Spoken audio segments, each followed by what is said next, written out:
In the center ring of the conservative circus, we have Representative Joseph Chaplik.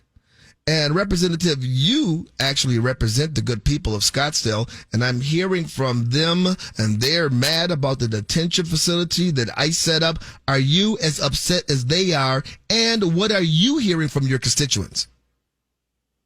Well, yes, I'm just as upset as everyone else. I've actually been down to the facility last Friday.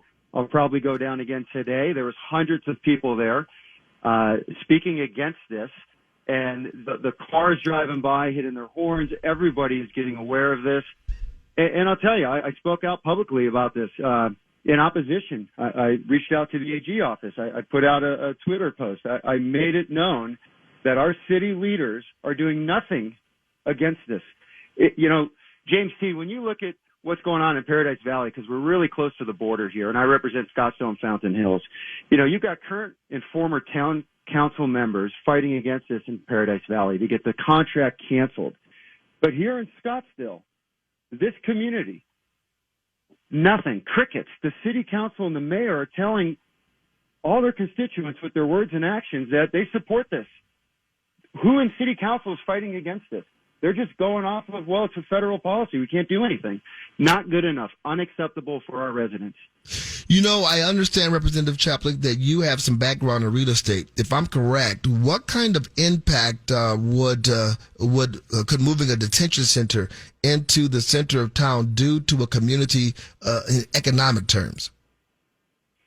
Well, a lot, and I believe there's lawsuits against that for the lien holder. I've read the contract of this facility as well as some of the lawsuit language, and they're suing because they're stating that it's going to destroy the property value and make it unsaleable. And when you look at why are they doing that, this is what the contract reads. There's going to be an orientation to the detainees that are staying at this facility, and they're going to use educational material to teach them how to access and utilize running water and clarifications of what the hot and cold water spigots are. This is right out of the contract. I'm not making this up. How to use washcloths and towels while bathing. Access and proper use of toilets. The purpose and proper use of toilet tissue. How to properly dispose disposable diapers for small children. This is what's going on in the building, and this is going to ripple out into the community. So, yes, it will deter people from moving into these communities when there's a home for sale. It will lower the value of the homes. I work in the investment side of real estate with multifamily transactions, so the apartment business. But again, this is the equivalent of putting an apartment complex right in the middle of a community and stuffing it with the same detainees. I mean, you can't do it in a hotel. They're violating the use of the zoning, and there has been no communication or notice given to any residents in the surrounding area by the city. And they knew this was going on. It's shrouded in secrecy right now. This is what's happening. This is what many people find so disturbing. What you just laid out for us, what the migrants are being taught, the fact that zoning laws have been ignored, but most importantly, the fact that the business leaders in Scottsdale, the politicians, the mayor, the city council, they're all silent. They truly are silent. The only thing we heard was from the mayor, who said basically, we were all once aliens. Other than that, there's been nothing. Is this normal? This is the result of President Biden's failed immigration policies, period.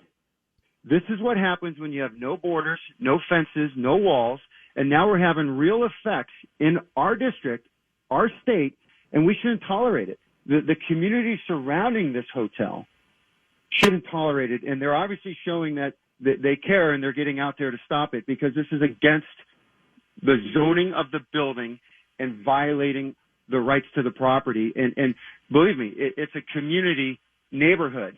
So if your neighbor did something with his house that affected you, you'd be upset. Well, this is no different, because they're changing the use of the building. And so when you look at what's going on, these are the policies that are coming down to us. In city, county, and state elections, are extremely important. And this further shows us that when lifelong Democrats change their party affiliation to independent a year or two before they run for Scottsdale mayor or city council, only to fool the people so they can win, these are the policies and actions we're getting now in our communities. And again, we should not tolerate this.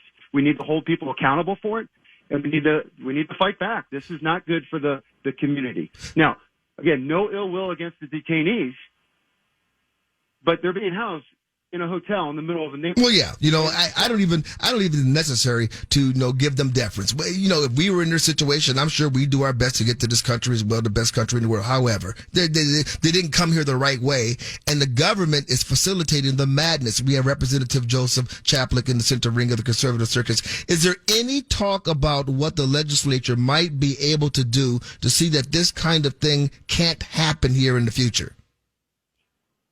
Well, we're wrapping up session right now, and the one thing that we can do is we can pass a state law against this abusive zoning by the federal government here in Arizona. But unfortunately, that won't happen until, early next year when we go back in session in January. So it does nothing right now. I mean, we have a facility right down the street from Chaparral High School, and this contract runs into the school year. So let's talk about the next level down. Students, our children, and teachers, our sons and daughters that are teaching will be exposed to any dangers posed by these detainees. I mean, it's a minimal security facility. There's guards outside, but not many. What happens in the early morning hours when, a daughter's going to band camp or band practice and leaving in the morning, walking down the street? What happens here? The dangers in our communities are strong with a facility like this right in the middle. And again, it's not the right place to have it. It's not the right place to have it. We should not be having it at all. Representative Chaplik, I want to thank you very much for weighing in some very serious observations.